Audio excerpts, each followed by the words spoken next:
Hello friends, I have another Beatrix Potter story to share with you. This is the front cover of our book. It's Tales of Peter Rabbit and His Friends, and it's by Beatrix Potter, and it's published by Chatham River Press. And the story from the book that I'm going to share with you today is called Mr. Jeremy Fisher, the tale of Mr. Jeremy Fisher. And this was always a favorite in our house because my brother, his name is Jeremy. So I thought I would share this story with you all.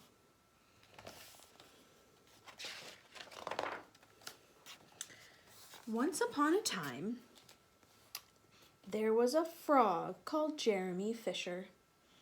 He lived in a little damp house amongst the buttercups at the edge of a pond. The water was all slippy-sloppy in the larder and in the back passage, but Mr. Jeremy liked getting his feet wet. Nobody ever scolded him, and he never caught a cold. He was quite pleased when he looked out and saw large drops of rain splashing in the pond. I have to bring this in closer so that you guys can see the pictures better. There we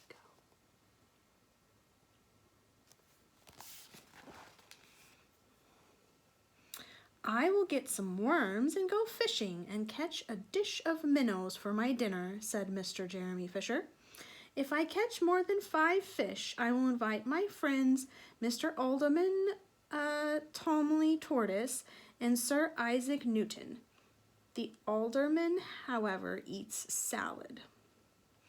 Mr. Jeremy put on a mackintosh and a pair of shiny galoshes. He took his rod and basket and set off with enormous hops to the place where he kept his boat. The boat was round and green and very little, and very like the other lily leaves. It was tied to a water plant in the middle of the pond.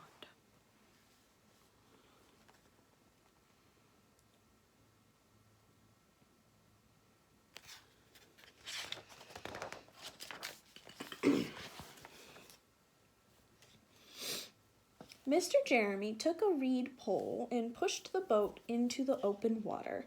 I know a good place for minnows, said Mr. Jeremy Fisher. Mr. Jeremy stuck his pole into the mud and fastened the boat to it.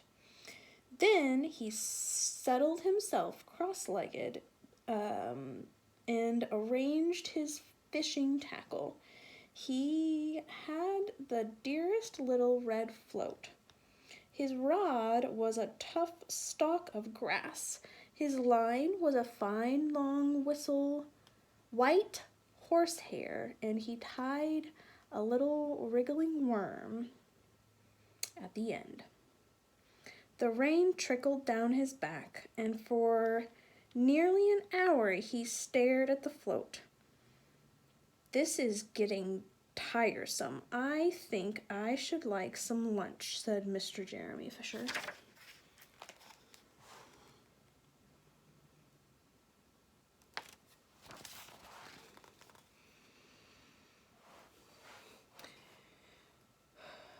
He punted back again amongst the water plants and took some lunch out of his basket. I will eat a butterfly sandwich and wait till the shower is over, said Mr. Jeremy Fisher. A great big water beetle came up underneath the lily leaf and tweaked the toe of one of his galoshes. Mr. Jeremy crossed his legs up shorter out of reach, and went on eating his sandwich. Once or twice something moved about with a rustle and a splash amongst the rushes at the side of the pond. I trust that is not a rat, Mr. Jeremy Fisher. I think I had better get away from here.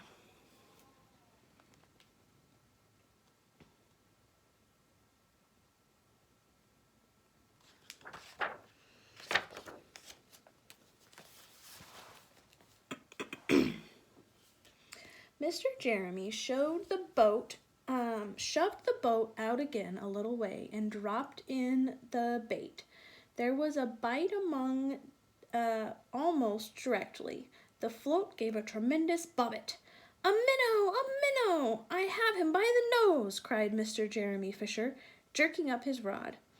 But what a horrible surprise! Instead of a smooth, fat minnow, Mr. Jeremy landed little Jack Sharp, the stickleback covered with spines. The stickleback floundered about the boat, prickling and snapping until he was quite out of breath. Then he jumped back into the water.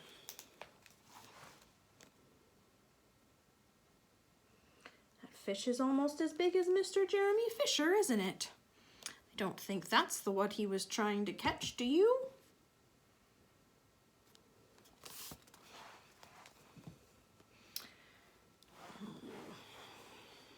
Trying to make it so you guys can see. A shoal of other little fishes put their heads out and laughed at Mr. Jeremy Fisher. And while Mr. Jeremy sat disconsolately at the edge of his boat, sucking his sore fingers and peering down into the water, a much worse thing happened. A really frightful thing it would have been if Mr. Jeremy had not been wearing a mackintosh. A great, big, enormous trout came up, kerplop, with a splash, and it seized Mr. Jeremy with a snap. "Ow, ow, ow!" And then it turned and dived down to the bottom of the pond. Oh no! What just happened to poor Mr. Jeremy Fisher? Let's find out.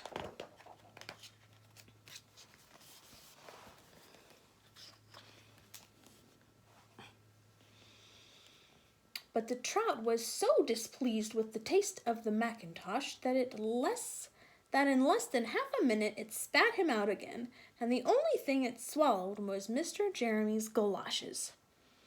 Mr. Jeremy bounced up to the surface of the water like a cork and the bubbles out of a soda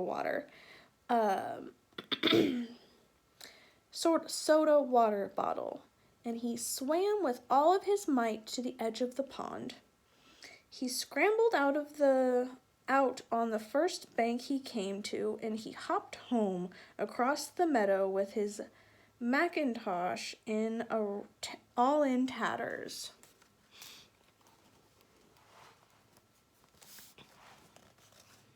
I'm sure you guys saw those pictures. "What a mercy, that was not a pike," said Mr. Jeremy Fisher. "I have lost my rod and basket, but it does not much matter, for I am sure I should never have dared to go fishing again." He put some sticking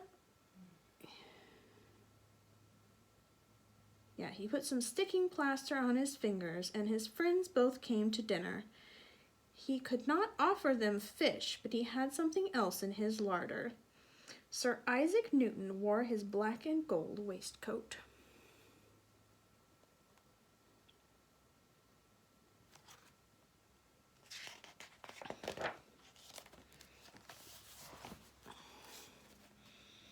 And Mr. Alderman Tomley Tortoise brought a salad with him in a string bag.